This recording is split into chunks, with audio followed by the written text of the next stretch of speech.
Whenever you make a selection, Refine Edge should be the last thing you do before you commit to using that selection somewhere. In this document, I've saved a selection for you, and I used the Quick Selection tool, this one, and took less than 2 minutes to make a quick selection of Spider-Man and his web. So under the Select menu, I'll choose Load Selection, and you'll see the only channel there, or saved selection, is Spider-Man. When I click OK, you'll see the marching ants around Spider-Man. And before I run Refine Edge, I'm going to zoom in twice. Now I'll choose from my Select menu, Refine Edge. Since I was on the Move tool, it doesn't show up on the Options bar here, but if you're on any selection tool, you'll see a button for Refine Edge. I'll choose Select Refine Edge, and I'm going to scoot this over on top of my panel so I can explain the dialog. Right now, I'm viewing on white, so it's really tricky to see what's happened. But if I choose View and Reveal Layer, this was the original photographer's background. In fact, there's just pieces of paper under his feet. If I were to accept the settings right now, that's what he would look like on a layer. But if I go to black and white, you could see a silhouette. This is great. He could be any superhero. If you take away the web and ignore the three-finger salute that he does when he shoots his web, he's got a nice muscular action hero figure. I do see in my selection I may have gotten a little too much of his shoe, but let's take a look at that. On white won't show a lot, but the highlight on his silver shoe must have been picked up on that white background, so there may or may not be data there. It might be lost detail, and I'll let it go for now. But on black, you can really see a little bit more of the edge and a little bit of the haloing around the outside. So let's imagine we do want to put him on a comic book cover, and we want to put it on a black background. Now the white highlight is trickier to get rid of, but my goal is to show you what Refine Edge will do. And I chose a superhero or an action figure that was plastic intentionally. I wanted to show smoothing. If I slide radius up first, radius is the first setting that I use for people, it does blend away that white halo and look better. But I'm starting to get a little bit of drop-off. Sorry, my mouse is going too fast. But a little bit of drop-off in his head.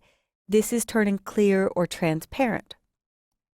So as I slide radius down, I get more of the halo, but less removal of the head. Let's leave radius at its default setting of 0. Smoothing is very helpful for cars or inanimate objects, things with nice sharp edges that could be rounded or smoothed. So if I dial smoothing up, it helps prevent that jagginess along the edge of the selection. Let me put it back at 0, and I'll zoom in with Command plus or Control plus, and you can see the jagginess right here. As I dial smoothing up, it just blends that away. So I use this on all objects. But I don't want the edge to get too rounded. I still want it to stay sharp and crisp. So if I slide contrast up, it gives me a much sharper edge with nice, smooth roundness or smoothness to the shape. So in objects, I always use some smoothing and some contrast. And if I shift the edge to the negative a bit, it'll start taking away that white halo or outline that I'm getting. And now if I zoom out with Command minus or Control minus, I can hit Show Original. That's where it was when I opened the dialog. Turn it off. That's what my smoothing, contrast, and shifting edge has done.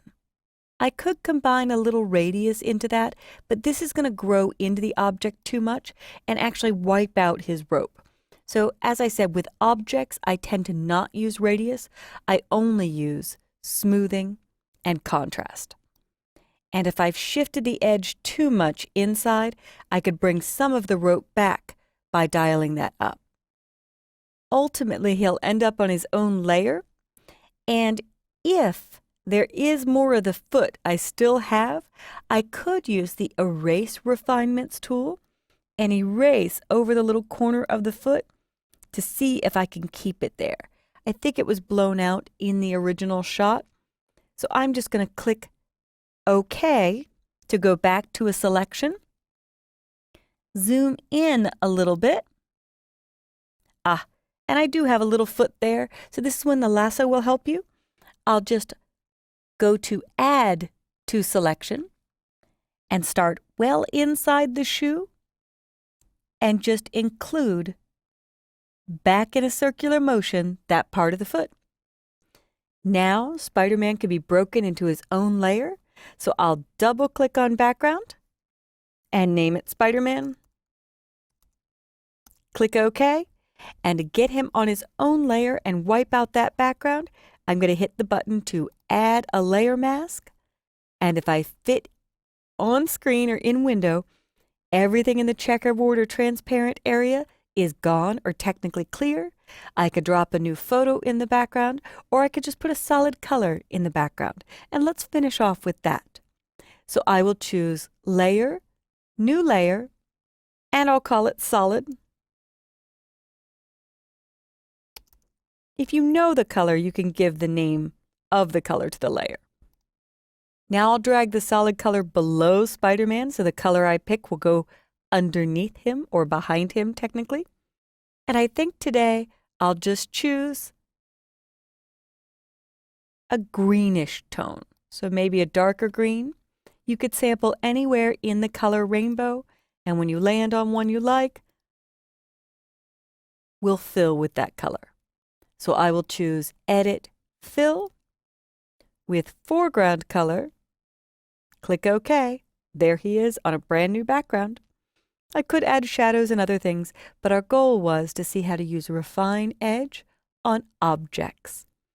So see if you can work through this exercise and experiment with those dials in the Refine Edge dialog until you get the best selection. Also, feel free to clean up my selection before you run Refine Edge to get a better job. Sometimes I like to leave these things in here to show you how you could use the lasso tool just to add a tiny bit to the selected area to end up with the best isolated Spider-Man.